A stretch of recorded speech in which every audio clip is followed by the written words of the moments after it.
Me llamo Sergio y yo estudié la carrera de biotecnología en la Universidad Miguel Hernández de Elche. Y cuando acabé, sabía que me gustaban las ciencias. Durante la carrera hice prácticas, sabía que me gustaba la ciencia de investigación, entré a un laboratorio y me gustaba. Así que decidí estudiar un máster en neurociencias y ahora estoy haciendo un doctorado. Es decir, he pedido una beca predoctoral, me la han concedido, entonces yo voy al laboratorio y cobro por investigar. Yo estoy investigando en la enfermedad de Alzheimer. Luego, cuando acabemos la charla, si me queréis preguntar sobre el Alzheimer o lo que queráis, lo que queráis. Pero hoy vengo en calidad de divulgador científico de la Asociación de Divulgación Científica Alicante, que es una asociación sin ánimo de lucro para divulgar la ciencia. Y el título de la charla es ¿por qué estamos aquí? Del Big Bang a la consciencia. Es la pregunta más ambiciosa que hay, es ¿por qué estamos aquí? ¿No? Que es todo aparte es la historia de todo lo que ha ocurrido, es por qué los humanos estamos aquí, ¿no? Quien sepa de física, de astronomía, dice el universo es un rollo, ¿no? Todo planetas, estrellas, y los humanos aquí somos algo increíble, ¿no? Entonces el objetivo es contextualizar un poco cómo hemos llegado los humanos aquí, qué ha pasado hasta que hayamos llegado aquí. No voy a contestar a la pregunta porque estamos aquí, no creo que tenga respuesta, pero vamos a tratar un poquito este tema. La historia de por qué estamos aquí empieza, como no, con el origen del universo, el Big Bang.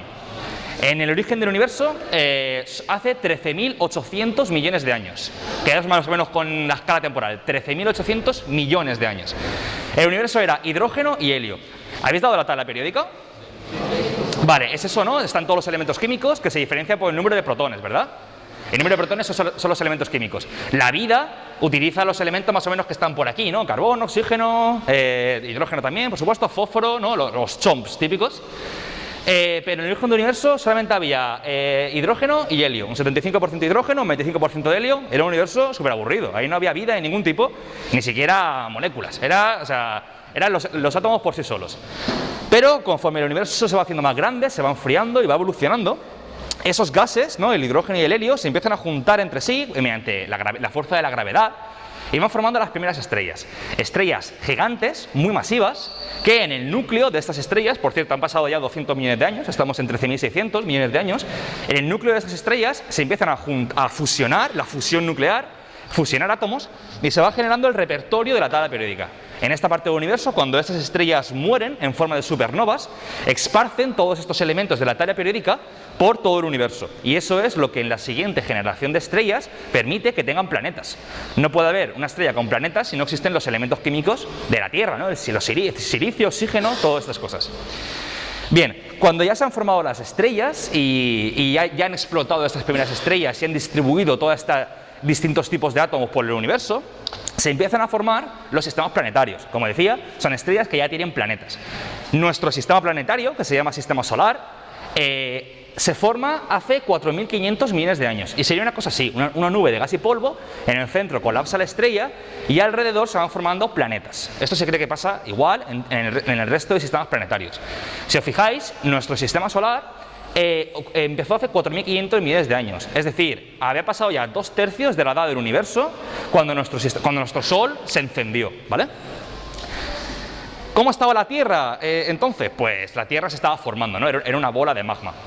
Antes de empezar con la Tierra, os voy a comentar por qué antes no podía haber vida, ¿no? Cuando estaban las estrellas solas no podía haber vida. ¿Por qué? Porque los astrobiólogos, los expertos en el origen de la vida, creen que la vida necesita dos cosas. No solamente la vida en la Tierra. Ojo, los astrobiólogos buscan la vida extraterrestre y creen que la vida tiene que estar basada en carbono, en el elemento de la tabla periódica llamado carbono.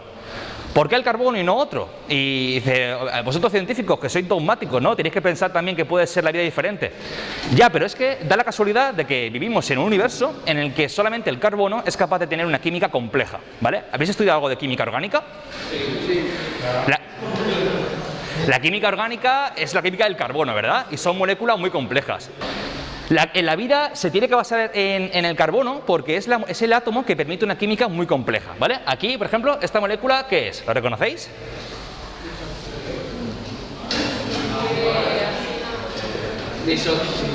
Aquí pone grupo amino y aquí grupo carboxilo, un ácido. Es un aminoácido.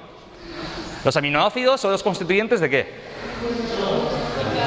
De las proteínas. Muy bien. Pues este tipo de moléculas, los aminoácidos, como la glicina, la alanina, la encontramos en meteoritos que vienen, que caen en la Tierra, y esos meteoritos datan del origen del sistema solar. Entonces, nuestro universo, ajeno a la vida, el universo inerte, tiene aminoácidos, y aminoácidos complejos, y muchos aminoácidos. ¿Cuántos aminoácidos hay en la vida? ¿De cuántos aminoácidos utiliza la vida en la Tierra? ¿Alguien lo sabe? ¿Cuántos aminoácidos hay en la vida? Miles de millones, supongo. Hay 20. Solamente hay 20 tipos de aminoácidos. Posibles aminoácidos habrá millones. De hecho, en los asteroides, o si miras con un telescopio a una nube de gas y polvo del tamaño del sistema solar en el centro de la galaxia, también hay aminoácidos. Pero no hay proteínas, es decir, esos aminoácidos no se juntan entre sí, que es lo que caracteriza la vida, ¿no? Los polímeros. ¿Y esta molécula qué es? Bueno, el nombre está ahí. Pero esta molécula, cuando se une a otras cosas, ¿qué forma? Una desoxirribonucleasa. El ADN, muy bien. Pues estas moléculas también, cuando miras con un telescopio al centro del universo, tienes esta molécula. Y cuando cae un meteorito en la Tierra y va un bioquímico y lo analiza, encuentra esto. Entonces dices, ¿por qué la vida en la Tierra ha utilizado estas moléculas? Pues fíjate, porque son las moléculas que componen el universo, ¿vale? Hay mucha variedad en la química del universo. La química de la vida es más estrecha, pero no nos extraña, una vez que conocemos la química del universo, que la vida tenga este tipo de componentes. En resumen, necesitamos carbono por un lado y el agua.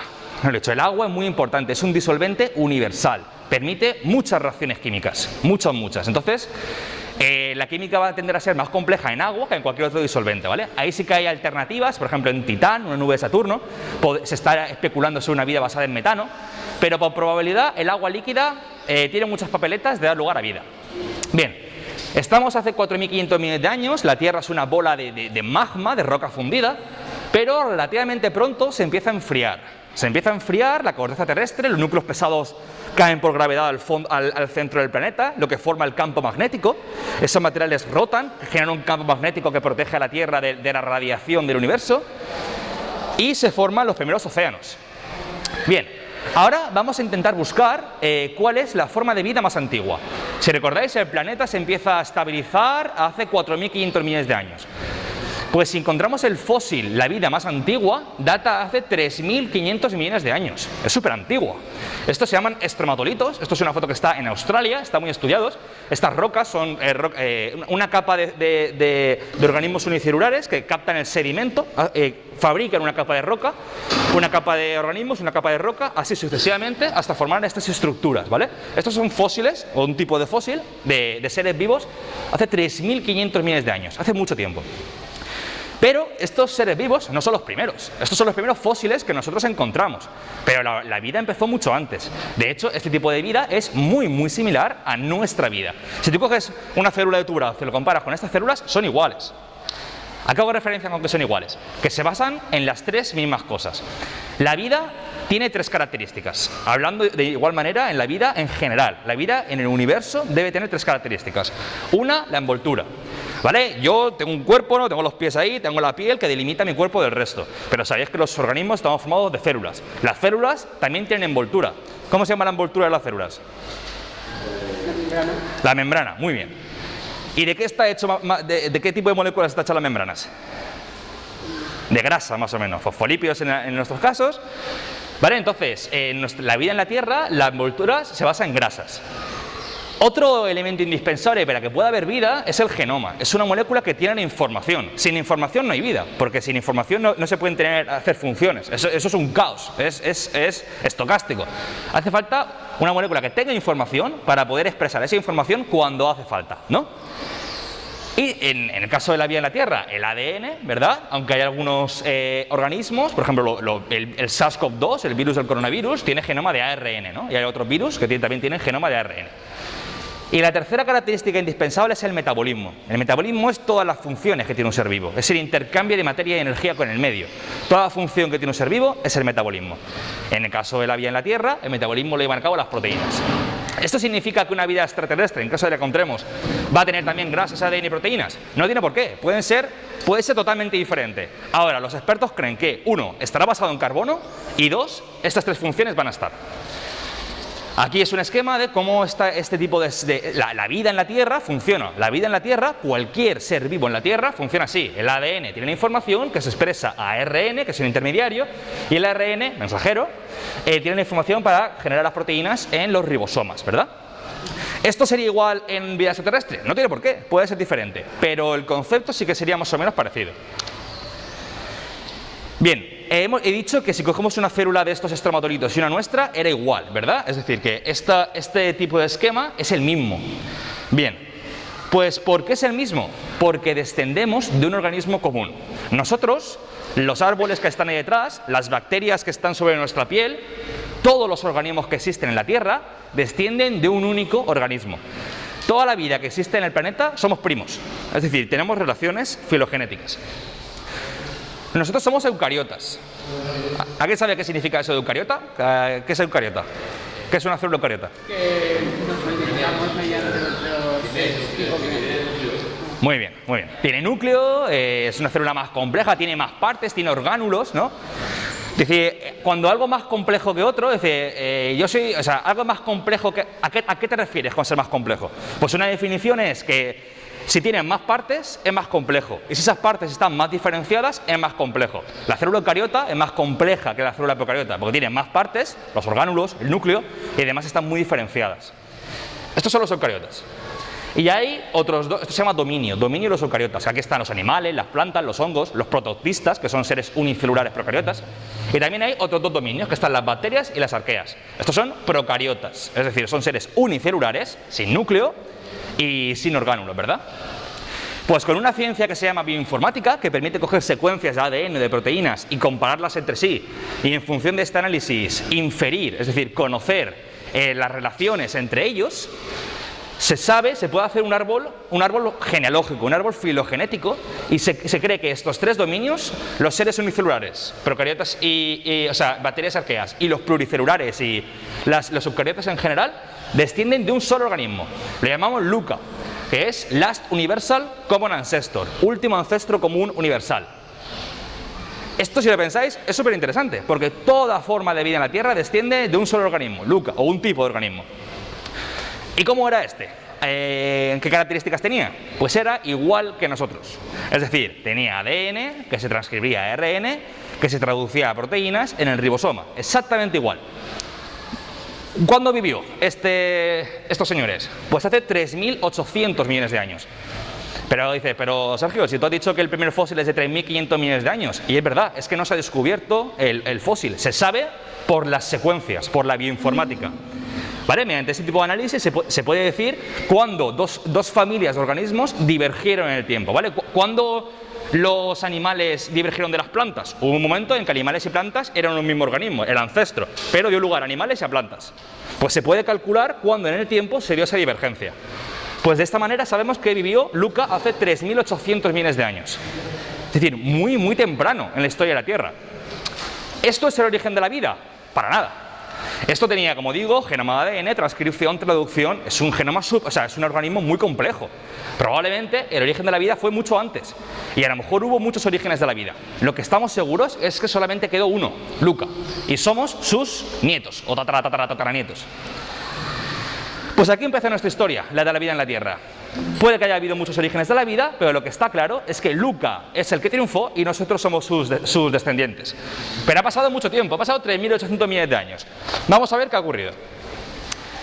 Voy a ir dando como grandes sucesos que han ocurrido en la evolución desde entonces hasta ahora y que han permitido la vida de los humanos aquí en la Tierra. Yo voy a ir contando cosas, eventos, y lo que me gustaría que vosotros pensarais es qué casualidad que pase esto.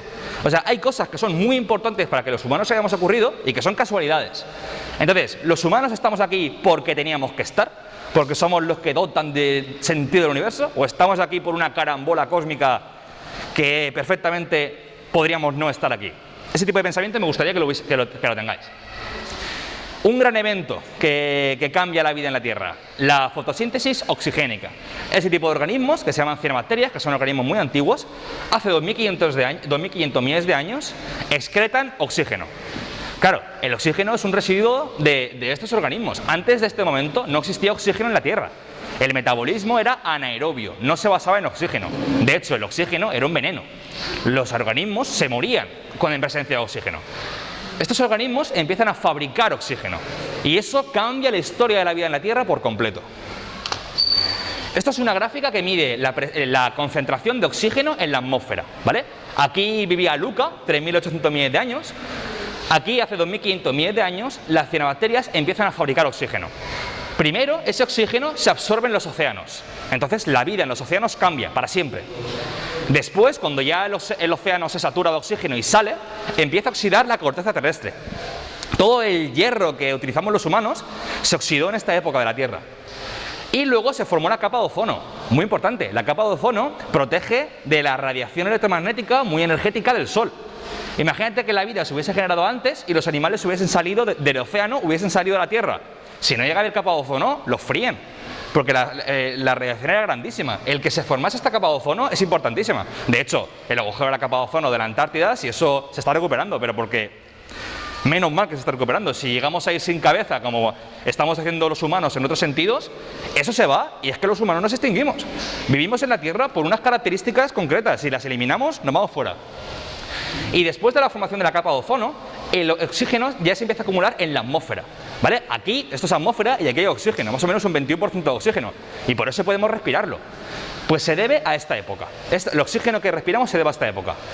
Pues claro, como el oxígeno llenó todos los ecosistemas, o la inmensa mayoría, cambió totalmente la vida en la Tierra. Luego sigo un poquito más con el oxígeno. Ahora voy a pasar a la célula eucariota que comentábamos antes. Se cree que la célula eucariota surge hace 2.000 millones de años. El oxígeno hace 2.500, esto 2.000 millones de años. La principal teoría que explica el origen de la célula eucariota se llama teoría endosimbionte, de esta mujer, Lynn Margulis, y lo que dice básicamente es que una célula procariota se comió a otra célula eucariota, a otra célula procariota, pero no la digirió. Se la comió, pero no la digirió. Las mitocondrias tienen genoma. ¿Las mitocondrias qué son? La energía, el orgánulo de la energía.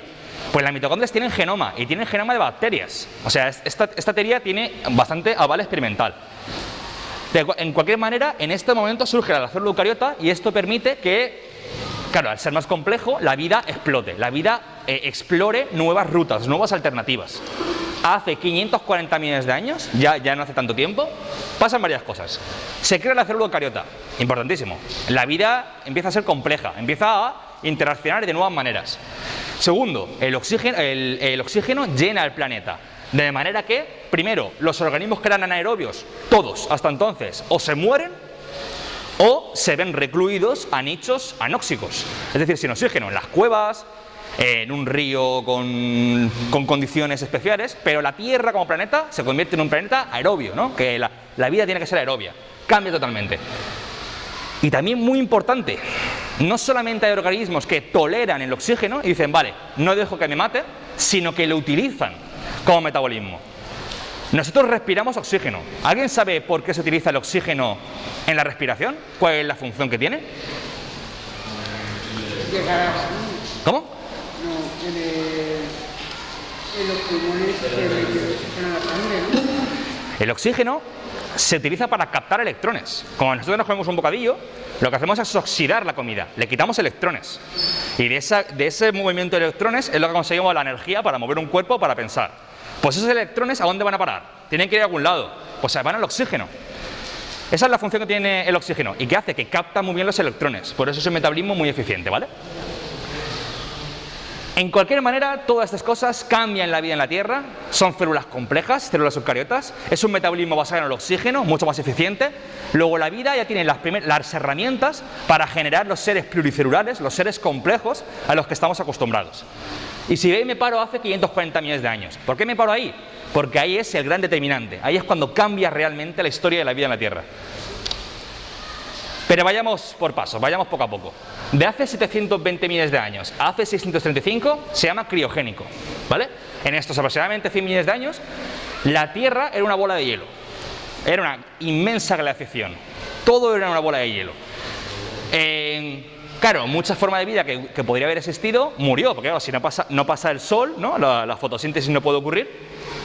Pero cuando este periodo tan grande acaba y toda esa corteza de hielo se libera, las algas que habían quedado empiezan a proliferar de manera increíble. Proliferan mucho en los océanos. De manera que los océanos se convierten en un lugar muy rico de algas. Y claro, como es la cadena trófica se basa en cuando hay presas pequeñas, el resto de organismos de la cadena trófica puede surgir, ¿verdad? Pues aquí es cuando surgen los primeros ecosistemas. Cuando esta capa de hielo se va y toda esa materia orgánica en descomposición se empieza a oxidar mediante organismos fotosintéticos, surgen los primeros organismos complejos, que se llama los organismos ediacáricos o biota de Ediacara. La biota de Ediacara vive hace 635 a 542 millones de años. Y es esto que veis aquí, ese tipo de organismos. Si os fijáis, por ejemplo, en ese tipo de organismo, se cree que estos organismos no son animales, y tampoco son plantas, y tampoco son hongos. Es un tipo de animal distinto de cualquier otro que se extinguió. Luego, nosotros estamos acostumbrados a un tipo de organismo que ha vivido durante 540 millones de años, pero antes hubo alternativas que no conocemos y que nos parecen como alienígenas. Muchos organismos de estos se extinguieron, pero otros no. Por ejemplo, las medusas y las esponjas, que son los primeros animales, ya existían, se crearon aquí. En cualquier caso, estos organismos parece que declinan un poco, y hace 542 millones de años la vida explota. Explota porque se genera un boom de biodiversidad. Explota tanto que a ese periodo se le llama como explosión cámbrica. La explosión cámbrica empieza hace 540 millones de años. Y mira, fijaos. Aquí pongo que en azul es los filos, se crean el 80% de los filos, y en amarillo las clases, se crean el 80% de las clases. ¿Qué es eso? Pues mira, lo tenemos aquí. Una especie, por ejemplo, nosotros somos Homo sapiens, ¿no? La especie es Homo sapiens, que se clasifica dentro de géneros. Por ejemplo, el género Homo. También hay otras especies de género Homo, ¿no? Homo neanderthalensis, Homo denisovano, Homo erectus, que están extinguidas, ¿verdad? Los géneros se clasifican dentro de familias, grupos más grandes. Por ejemplo, la familia Hominidea, en nuestro caso. Aquí tenemos, por ejemplo, a los chimpancés, por ejemplo. Las familias se organizan dentro de cajas cada vez más grandes, ¿no? Los órdenes, el orden de los primates. Los primates se organizan dentro de las clases, que son mamíferos. Entonces, una clase ya es un criterio taxonómico, un taxón, ya muy grande. Es decir, una clase comprende a muchos tipos de organismos, ¿vale?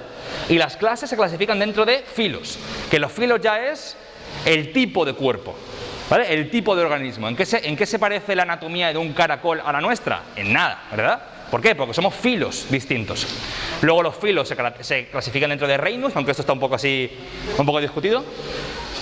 Reinos, pues la monera, ¿no? Animales, plantas, hongos y protistas. Y esto se clasifica ya dentro de dominios, ¿no? Eucariota y arquea y bacterias. Bien, pues en azul tenemos los filos y en amarillo tenemos las clases. Y esto es el tiempo. Esto es el criogénico, la bola de hielo del planeta. La biota de Ediacara, veis que se forma unos poquitos filos, se forman unas poquitas clases, y aquí la explosión cámbrica. ¿Lo veis? Empieza la explosión cámbrica, ¡boom! La vida en la Tierra aparece tal y como la conocemos, es decir, muchísimos organismos por ahí, las relaciones ecológicas, se inventa la depredación, se inventa el parasitismo, se inventa el comensalismo, se crean los ecosistemas complejos. Luego, este momento en la historia de la vida es determinante, muy, muy importante. ¿Cómo os imagináis este tipo de vida? Pues son este tipo de seres, ¿vale? Esto, por ejemplo, es Anomalocaris, era como el rey de la selva, por así decirlo, era el depredador máximo, se comía a muchos animales.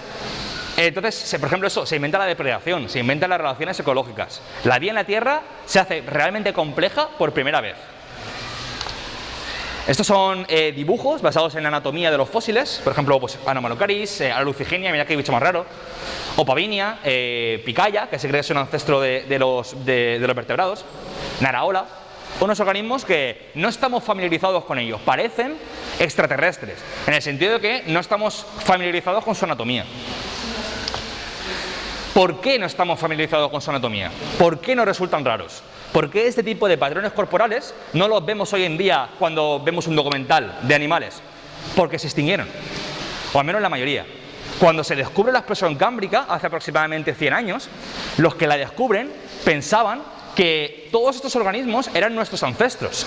Es decir, que los organismos de la explosión cámbrica habían ido evolucionando, hasta llegar a la cúspide de la pirámide evolutiva, que somos los humanos, ¿no? Los humanos somos la crème de la crème, somos a lo que tiende la evolución, porque somos los más guapos, los más listos, los mejores de todo. Pero la perspectiva que se crea actualmente no es esta, sino esta. Es decir, muchas de estas ramas que se extinguieron, murieron y no dieron a descendientes. Y solamente unos poquitos de estos consiguieron sobrevivir y dieron lugar a toda la vida que vemos hoy en la Tierra. Entonces, lo que os comentaba antes, imaginaos que volvemos a la explosión cámbrica, damos marcha atrás en el tiempo y volvemos a la explosión cámbrica, se vuelve a producir. ¿Serían estas dos ramas las que surgen? ¿O estas dos se cortarían y serían otras las ramas que surgen? A lo que quiero llegar es que la vida en la Tierra hubiera cambiado totalmente, radicalmente, si el resultado de la extinción de la explosión cámbrica habría sido diferente, ¿vale? Entonces ya la idea de progreso inevitable a los humanos desaparece. Somos más bien un fruto de... No sabemos si azar o si estos realmente tenían que sobrevivir. En cualquier caso, parece más, la historia de la vida parece más diversidad, extinción, que un progreso uniforme hacia los humanos. Seguimos un poquito en el tiempo. Hace 522 millones de años surgen los vertebrados, ¿vale? Los vertebrados somos unos organismos que hemos colonizado todos los ecosistemas, ¿no? Estamos por todos lados. Pero los primeros vertebrados son sin mandíbulas, ¿vale? Por ejemplo, este organismo es de los primeros vertebrados sin mandíbulas. Quedan algunos hoy en día, como por ejemplo la lamprea, pero en cualquier caso en la actualidad el 99% de los vertebrados sí que tienen mandíbulas, ¿no? Tienen mandíbulas. Por ejemplo, una sardina, una rana o un caballo, ¿no? Ya tenemos, los vertebrados ya han aparecido en escena, hace 522 millones de años, hace mucho tiempo. Pues bien, hace 440 millones de años ocurre una gran extinción. Ha habido 5 grandes extinciones en la Tierra. Desaparecieron el 85% de las especies. Eso es muchísimo. 85% de todas las especies se extinguieron. Nosotros somos los herederos de ese 15% que resultó. ¿Por qué se extinguieron esas y no otras? De nuevo lo mismo. ¿Porque tenían que ser esas las que sobrevivieron? ¿O porque estaban en el momento adecuado, en el lugar adecuado? No lo sabemos. En cualquier caso, la vida cambió radicalmente, una gran extinción. Los herederos de esa gran extinción vuelven a resurgir. Por eso se caracteriza la vida en la Tierra, porque aun pase lo que pase, resurge otra vez. Y en este caso, los vertebrados, en concreto los peces pulmonados óseos de aletas lobuladas, como el celacanto, en su día, hace 350 millones de años, da lugar a los tetrápodos, ¿vale? Una cebra, una rana, y nosotros nos parecemos en que tenemos 4 extremidades, ¿verdad? Pues los tetrápodos dieron lugar a 2 tipos de organismos, a los anfibios y a los amniotas. Los anfibios, mirad, el huevo no tiene cáscara, entonces si este huevo lo dejas en el desierto del Sáhara, se seca, se muere y no puede vivir. Entonces los anfibios dependen del agua, tienen mucha dependencia del agua. Pero los amniotas crearon un nuevo invento evolutivo que es el huevo amniota. Es decir, aparte de tener cáscara, tenía el saco amniótico que tenía líquido. Entonces, los organismos amniotas podían tener hijos en lugares donde no había agua. Se independizaron del agua. De manera que colonizan todas las áreas terrestres que no están vinculadas al agua. Un gran invento evolutivo que encamina hacia lo que somos hoy en día. Esto es una clasificación de los amniotas y lo que he puesto, lo que quiero que veáis es que las cruces significan ramas extintas. Extinto, extinto, extinto, la mayoría están extintos. La historia de la vida en la Tierra es una historia de extinción. Extinción, extinción tras extinción. Los amniotas se divergen en 2 grupos. Por arriba están los sinápsidos, todos extintos menos los mamíferos. De aquí surgen los mamíferos, de aquí vienen todos los mamíferos de la Tierra. Y por el otro lado, los saurios, todos extintos, menos este grupo, que da lugar por un lado a lagartos, serpientes y tuátaras, que no sé lo que es, y por otro lado, pues tortugas, y por otro lado dinosaurios, cocodrilos y aves. Por ejemplo, este tipo de clasificación cambia un poco cómo vemos la zoología, que tú has dicho que te gusta. Cuando hablamos de reptiles, no es una palabra muy aceptada, porque reptiles, por ejemplo, un lagarto y un cocodrilo los consideramos reptiles. Sin embargo, un cocodrilo se acerca mucho más a un ave, a un pájaro, que a un lagarto. Entonces, este tipo de clasificación nos ayuda a comprender la vida en la Tierra.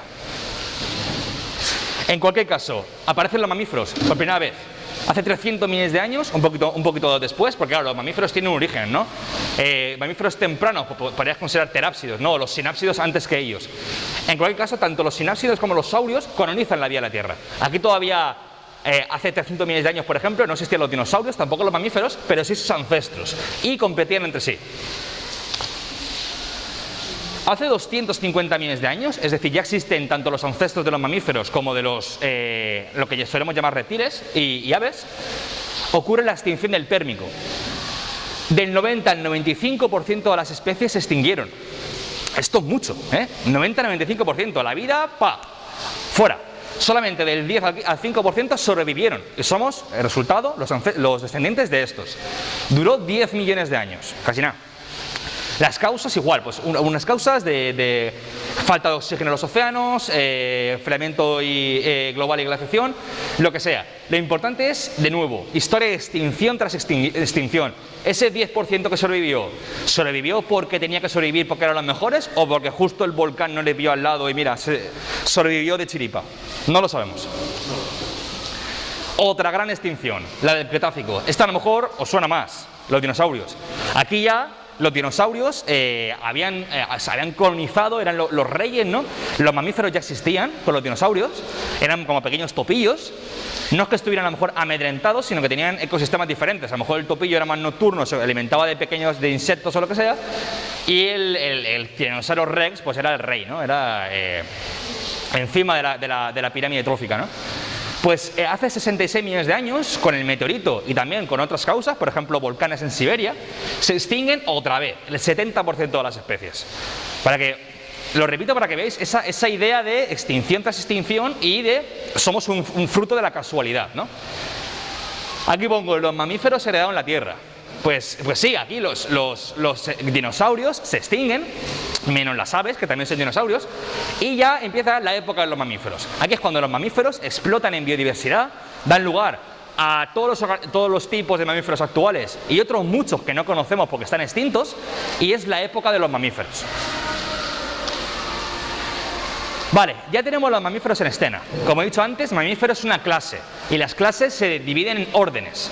Pues el orden de los primates, para ir acercándonos a los humanos, se crea hace unos, pues no sé, aproximadamente 10 millones de años, 12 millones de años, por ahí. Y los primates de nuevo se diversifican, da lugar a muchos tipos de primates. Y aquí tenemos como una cronología. Aquí lo que me interesa es los seres bípedos, los primates bípedos, como nosotros, ¿verdad? Una cosa que nos caracteriza como humanos es que somos bípedos. En cualquier caso, ¿cuándo aparecen los primeros seres bípedos? Pues más o menos hace unos 4 millones de años, 5, no está demasiado claro porque en función de los hallazgos que se van haciendo, nuevos fósiles, se cree cada vez se retrae más, ¿no? Pero en cualquier caso no era nuestro género, Homo. Eran, por ejemplo, Australopithecus o incluso antes, ¿no? Ardipithecus, por ejemplo, era de los primeros bípedos. Pero si os fijáis, estos primeros seres bípedos no dieron lugar inevitablemente a Homo sapiens, sino que fue, como en vez de ser un árbol en cono como antes, es un arbusto también. Ha habido muchísimos seres bípedos que da la casualidad de que todos se han extinguido menos nosotros, pero ha habido muchísimos seres bípedos, ¿vale? Por ejemplo, aquí ya empieza el género Homo hace unos 2 millones de años y ha habido muchas especies del género Homo y el Homo sapiens aparece hace 300.000 años escasamente. Este otro gráfico muestra de otra manera la evolución. Simplemente lo que quiero mostrar con esto es que las líneas muestran el parentesco, es decir, esta especie da lugar a esta otra especie. Sin embargo, esto tampoco se sabe a ciencia cierta, son hipótesis que se van fortaleciendo o bien se rechazan en función de nuevos descubrimientos. El resumen es que no conocemos bien cómo los humanos han aparecido aquí, en la evolución del género Homo. Lo que sí sabemos es que no ha sido una evolución inevitable hasta el ser humano, sino que ha habido muchas alternativas. El Homo sapiens ha convivido con otras especies del género Homo y da la casualidad de que se han extinguido todo menos nosotros. El resumen, el mensaje que quiero que os quedéis en la charla es que esta imagen del mono que se va poniendo de pie y se va haciendo cada vez más guapo y más listo es incorrecto, es falso, está científicamente demostrado. No es así, es el arbusto que hemos visto antes, muchos tipos de animales, unos más listos, unos más tontos, uno más de pie, otro menos de pie, unos de pie por unas cosas, es decir, bípedos, otros bípedos por otras cosas. Es decir, esta historia de la evolución inevitable del ser humano es incorrecta. Esto es lo que me refiero con cladogénesis en lugar de anagénesis. Cladogénesis es el mecanismo por el que se generan las especies biológicas. Es decir, un ancestro común, mira, sería un ser vivo, ¿no? Una especie que en un momento dado, por ejemplo, el continente se rompe y se genera una isla y otra isla. Pues ese organismo, que era solo uno, cuando se rompe el continente y se aíslan, genera dos especies diferentes, ¿vale? Esto es la especie 1 y esto 1' y uno 2'. Esto se llama cladogénesis, bifurcación entre especies. La anagénesis, por el contrario, es un tipo de evolución raro en el que una especie, por el transcurso de mucho tiempo, va cambiando, simplemente. Y esto hay algún paleontólogo, algún zoólogo que dice, vale, pues aquí hace menos 1 millón de años y aquí en el tiempo 0. Vale, pues como ha cambiado tanto, decimos, venga, pues esto es otra especie. Pero es un criterio arbitrario. ¿Hay alguna de esas que puede ser que es una y luego se separan, sean dos y luego se junten como una? Pero en vez de así, es como la primera, al revés. Es algún tipo de... Eso no existe, eso lo que sí que existe, por ejemplo, son los virus. Los virus lo que pueden hacer es infectan a un organismo y se llevan un trozo de genoma de ese organismo y luego infectan a otro, introducen parte del genoma que se han llevado del primer organismo, lo introducen en el segundo. Eso, por ejemplo, sí. O en el caso de la endosimbiosis, por ejemplo, la formación de la célula eucariota que he comentado antes, sí que era eso. Ese caso concreto sí, pero ya en los animales tal, eso no, ¿vale? Porque son organismos diferentes que no se pueden juntar, ¿vale? Lo que sí que puede haber es que cuando dos organismos tienen sexo entre sí y tienen hijos, es lo que se llama introgresión, que parte del genoma de un organismo entra en otro. Un criterio típico de Ernst Mayr de definir una especie es que dos especies no pueden reproducirse entre sí. Sin embargo, eso no es verdad, porque, por ejemplo, nosotros tenemos un 8% del genoma neandertal. Eso quiere decir que el Homo sapiens y los neandertales nos hemos juntado y hemos tenido hijos, y tanto tú como yo tenemos un 8% del genoma neandertal. Luego, no tanto, pero sí que hay un tipo de introgresión. Buena pregunta. Entonces, como resumen, nosotros somos fruto de cladogénesis, pero no de anagénesis. Y como he dicho antes, el Homo sapiens convivió con otras muchas especies. Eso es una prueba de la cladogénesis. En un proceso de anagénesis no puedes convivir con otras especies porque no hay más especies. ¿Vale? Esto está muy mal concebido normalmente en la cultura popular. Se suele entender muy mal. Esto simplemente es un ejemplo de nuestros primos primates, ¿no? Por ejemplo, en la tribu Hominini, pues la compartimos con el género Pan, que son los chimpancés y los bonobos. Y así compartimos diferentes taxonomías con el resto de primates. Ya llegamos al Homo sapiens, a nuestra especie. Primeros individuos de Homo sapiens se cree que aparecen hace unos 300.000 años, aproximadamente, hace poquito tiempo. Sin embargo, el esqueleto postcraneal, es decir, del cuello para abajo, era idéntico al nuestro, pero el esqueleto craneal no era igual. Nuestro cráneo sí es diferente al de estos seres.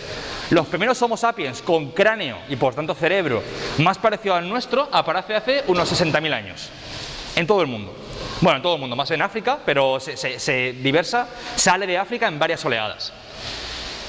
Qué casualidad que hace 60.000 años es cuando se empiezan a encontrar las primeras muestras de arte, de muchos tipos de arte, por muchos lugares del mundo. Antes se creía, por ejemplo, que sobre todo el arte pictórico estaba más asociado a cuevas, como Altamira, por ejemplo, pero hoy en día se sabe que no, que realmente está, en las praderas también está, lo que pasa es que por la erosión y por los fenómenos meteorológicos y también antrópicos, pues se conserva mucho peor. Pero el arte está ya, es algo intrínseco a los seres humanos. No, nosotros que somos de ciencia, muchas veces se dice que los científicos que menospreciamos al arte. En absoluto, nunca hay que menospreciar el arte. Es algo intrínseco a los seres humanos. Aquí no existía la ciencia, pero el arte ya estaba plenamente desarrollado. Incluso se está discutiendo si los neandertales, otra especie diferente del Homo sapiens con la que convivimos, también tenían arte. Hay una misteriosa flauta que puede ser que sea de origen neandertal, y también hay conchas pintadas que se cree que la pintaron neandertales. Si eso es verdad, es una convergencia evolutiva, es decir, el arte se ha desarrollado de manera independiente, sin tener contacto, en los humanos y en los neandertales, aunque también podría ser que los neandertales copiasen a los humanos. En cualquier caso, es una función cognitiva muy compleja, muy desarrollada, que empieza hace nada, 40 o 50.000 años. El siguiente gran evento que cambia la evolución humana es el Neolítico, hace 10.000 años. Esta parte, de hace 300.000 años, hace 10.000, es el Paleolítico. Los seres humanos éramos nómadas, nos migrábamos en función de los animales que iban migrando, en función del clima, en función de lo que hiciera falta. Recogíamos, éramos cazadores-recolectores, cazábamos ocasionalmente comida y recogíamos bayas, frutos, etc. Hace 10.000 años los primeros seres humanos se asientan en un sitio, cultivan su comida, domestican a los animales y se generan los primeros asentamientos, los primeros pueblos, las primeras ciudades. Además, es muy interesante que ocurre simultáneamente en muchas partes del mundo sin que esas sociedades se comunicasen entre sí. En Centroamérica, en China y en Oriente Medio ocurre más o menos a la vez y eso no se hablaron entre sí. ¿Por qué ocurrió justo hace 10.000 años y no hace 12.000 u 8.000? Pues es muy interesante también. En cualquier caso, aquí es cuando nos familiarizamos realmente con los humanos, ¿no? Es decir, ya estamos en ciudades. Ya los clanes dejan de ser de 150 individuos, como entonces, a ser grandes agrupaciones de personas. Empieza a hacer falta la escritura, empieza a hacer falta el derecho. La sociedad emerge por primera vez. Aquí empieza la sociedad humana compleja. Esta es la última diapositiva, bueno, falta una pero muy poquito, y es la idea de... Se ha puesto mal porque, pues mira, por el Yurex. La pregunta es, ¿existe progreso en la evolución? Pues, no sé, por lo que está contando, ¿tú qué crees? ¿Existe progreso en la evolución biológica o no ves tú ningún tipo de progreso? Yo creo que sí que habrá progreso. Sí, o sea, tú crees que sí que hay progreso, ¿no? Pues esto se lo han preguntado intelectuales importantes. Y esta idea de progreso está relacionado con la paradoja del azar y la necesidad. Es decir, ¿estamos aquí fruto del azar o estamos aquí fruto de la necesidad? Es decir, ¿somos una lotería cósmica o teníamos que estar aquí porque la evolución es determinista? Y teníamos que estar aquí porque no puede ser de otra manera. Si existe un progreso, hay mucho de necesidad en la evolución biológica, hay mucho determinista. Es así porque tenía que ser así, porque el progreso tiende a esto. Ahora, si es azar, pues el progreso no existe, porque somos fruto de una lotería. Pues vamos a intentar ver este concepto de progreso, porque el progreso puede hacer referencia a muchas cosas. Pero yo lo voy a relacionar en este caso con la inteligencia, por ejemplo. En los primates, los cerebros de los primates, cuanto más plegados están, más inteligentes suelen ser los primates, ¿vale? Si tú le quitas el cráneo a un humano, lo que ves es esto, es el neocórtex. El cerebro humano tiene otras muchas partes que no son el neocórtex, pero el neocórtex es tan grande que oculta el resto de estructuras. ¿Veis cuántas arrugas tiene? ¿Lo veis? Está muy arrugado, son circunvoluciones. Sin embargo, por ejemplo, este cerebro está liso, ¿vale? Cuanto más circunvoluciones tiene un cerebro, más área tiene, más neuronas caben y más inteligentes son normalmente se suele asociar con comportamientos más inteligentes de los organismos. Bien, pues esto lo que es un árbol genealógico, un árbol evolutivo de los primates. Y vemos que son círculos de colores. Si el color es amarillo, significa que el índice de curvatura del cerebro es el que tenía el ancestro común de estas dos ramas de primates, ¿vale? El nuevo mundo y el viejo mundo de primates. Dos tipos de primates. Cuanto más azul es el color, significa que la especie tiene más plegamiento. Y el comportamiento de los animales lo solemos clasificar como más inteligente. Cuanto más rojo tira el color, significa que el cerebro se hace más liso. Menos circunvoluciones y los animales suelen tener comportamientos menos inteligentes. Pues bien, tenemos un ancestro común, ¿no? Como esto que he puesto aquí, el ancestro común, que diverge y da lugar a dos, pues esto es lo mismo. Y da lugar a dos ramas de la evolución. Uno por arriba, si veis, la mayoría son rojos. Y otro por abajo, que la mayoría son amarillos, pero hay unos poquitos que son azules, entre ellos los humanos. Entonces tenemos un organismo que tenía un cierto nivel de plegamiento en el cerebro. Una rama evolutiva tiende a alisar el cerebro, a hacerlo más tonto, entre comillas, es decir, tener menos plegamiento y de media el comportamiento es menos inteligente de los animales. Por otro lado, sigue igual, el plegamiento no cambia. Y por otro lado, en el género Homo, por ejemplo, en nuestra historia evolutiva más cercana, como el Homo sapiens, en nuestra especie, aumenta mucho el plegamiento. Entonces, ¿existe un progreso en la evolución? Sí, claro. De hecho, existen tres progresos en este caso. Existe un progreso de no cambiar, en absoluto. Existe un progreso de aumentar el plegamiento cortical que genera organismos más inteligentes. Y también existe un progreso de disminuir el plegamiento cortical y disminuir de media la inteligencia, los comportamientos complejos de los animales. Luego, entended a lo que voy, que puede existir un progreso, pero no es unidireccional. Esto es lo importante. Si existe un progreso, es multidireccional, no unidireccional. Es decir, los primates no han entendido la inteligencia exclusivamente, han entendido la inteligencia, igual que han entendido todo lo contrario. Existen progresos simultáneos en la evolución que coexisten simplemente. Y por último, y en caso de que no exista un progreso, pues simplemente es un hecho de azar, de estocástico, ¿no? Y por último, me gustaría comentar este artículo, que es un artículo muy nuevo. Entrevisté a Andrés Moya, uno de los autores, uno de los investigadores principales del laboratorio que lo ha hecho. Y el título del artículo es Driven Progressive Evolution of Genome Sequence Complexity in Cyanobacteria. Voy por partes. La cianobacteria es, ya hemos hablado de ella antes, es un tipo de organismo unicelular que ha vivido durante miles de millones de años. No cientos, miles de millones de años. Y por herramientas informáticas se puede conocer, estimar el genoma de las especies de cianobacterias que vivieron hace 1000 millones de años. Entonces se puede coger el genoma de la especie de hace 1000 millones de años y se puede comparar con el genoma de ese tipo de especies hace 500 millones de años, hace 100 millones de años y en la actualidad. Pues lo que han visto en ese artículo es que hay algunos parámetros que miden la complejidad en los genomas. El genoma es el conjunto ADN de un organismo, ¿no?, que está en el núcleo de la célula. Pues cuando mides un tipo de complejidad en estos organismos, han visto que cuanto más avanzan en el tiempo, más complejo es. Es decir, un organismo que es muy temprano en el tiempo, que apareció hace 1 millón de años, su genoma es más complejo que su ancestro de hace 100 millones de años. Esto es el primer artículo científico que yo conozco, al menos, que habla y cuantitativamente sobre el progreso en la evolución. Y esto lo han demostrado, por lo menos en este paper. Veremos en los futuros cómo evoluciona. Pero han visto un progreso en la complejidad de los genomas de las especies. Y bueno, y la primera palabra es un poco mística: Driven Progressive Evolution. No solamente es que la complejidad en los genomas ocurre, aumenta, sino que está dirigida. Driven significa dirigido. Estas personas han descubierto que existe una fuerza en la naturaleza, hasta ahora desconocida, que aumenta la complejidad de los genomas en función que aumenta el tiempo de la vida en la Tierra. Dale una vuelta, que es súper interesante el concepto. Y por último, daros una idea de lo insignificantes que somos en el tiempo, ¿vale? Esto es un gráfico del tiempo de la vida en la Tierra.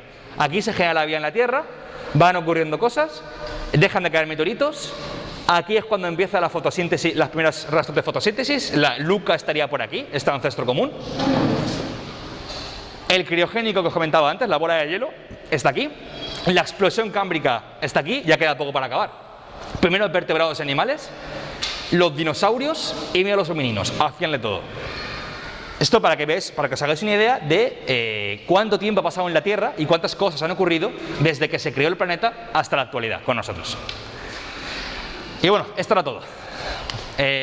Cualquier pregunta que tengáis sobre cualquier tema.